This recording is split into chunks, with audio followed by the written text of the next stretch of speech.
Hi everybody, I'm Kimberly Turner from cookingwithkimberly.com, and today I'm going to show you how to cook organic black quinoa.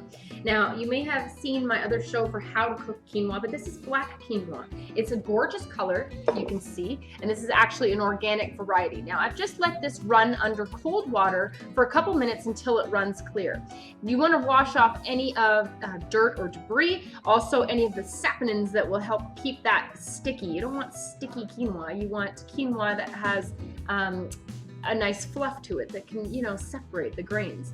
So that's been rinsed. This is going to yield about 6 cups of quinoa, this recipe. On my stovetop, I have 4 cups of liquid. I have 2 cups of chicken broth and 2 cups of water. I have a bay leaf going in right now. It's been brought up to a simmer. I'm going to add a little bit of freshly ground pepper, maybe a teaspoon.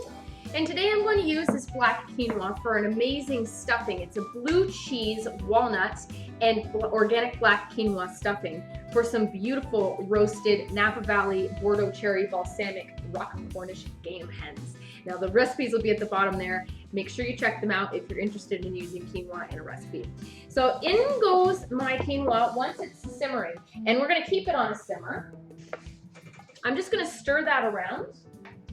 We're going to bring that back up to a boil, turn it down to a simmer for about 12 to 15 minutes, or until that liquid has soaked into the quinoa. And that's what we're looking for. So I'll see you in probably about 10 minutes. Don't leave too long with stovetop. You want to stir things intermittently, and you don't want things to stick to the bottom. And that's why a gas stove works really well with this. It really helps to keep things from sticking on the bottom of your pots. So I guess we'll see you in just a little while. It's so beautiful. Some of the grains are like reddish in color, and some of them are nice dark black, and you have variations of those colors all in between. Beautiful. All right, we're done. All the liquid has disappeared. It is either evaporated, reduced, or soaked into the quinoa. Now look at how gorgeous this is.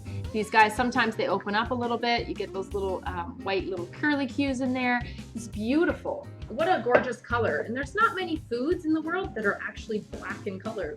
So I'm going to put this in a serving bowl so you can see, but make sure you check out that recipe if you want to see what else I'm doing with this black quinoa today. Now I've seasoned this very, very simply today, but you could doctor it up just like you would anything else, like rice. You could use any kind of liquids that you want. You could have used alcohol like a wine. You could even use beer if you wanted to, but the stock works very, very well. You could have used all stock or all water. It just depends on what your requirements are and what your tastes are. Maybe you're a vegan and you want to just go with water. That's totally fine. You can also cook quinoa with milk if you wanted to. Any kind of milk. Beautiful. Now look at this. Very, very fun. Let's take a taste test here. It's extremely hot, as you can see. So I need to let this cool off before I can start trying to make stuffing. I can smell it. It smells very, very flavorful. Perfect. The quinoa is not mushy. It has maintained its integrity. It is almost even crunchy, almost like you toasted it. It's an absolutely fantastic texture if you've never had quinoa. It's really enjoyable to eat. The flavor from the chicken broth is fantastic. It really gives a lot of good taste. So that's how you do it. That's how you cook organic black quinoa. It's super easy. Again, this is a very basic recipe, but you could totally doctor it up. I did a beautiful Mexican quinoa salad before, and that was awesome. You could use the black quinoa in replacement of the other quinoa. So that's how you do it, folks, and I hope that you check out other videos from me using quinoa because it's a really interesting ingredient. It's tasty. You can go and find it at any of your bulk stores, and they always have it available at my grocers anyway, so hopefully it's in your grocers now too. And that's it. Follow me on Twitter at cookingwithkime with a capital E. Like the fan page at facebook.com/cookingwithkimberly. My shows are on ifood.tv/cookingwithkimberly, youtube.com/cookingwithkimberly. You can find my channel on Roku, Cooking with Kimberly, and I'm also syndicated on Apple TV. Come to my website at cookingwithkimberly.com and subscribe, interact with us, and let us know what's going down in your culinary world, all right?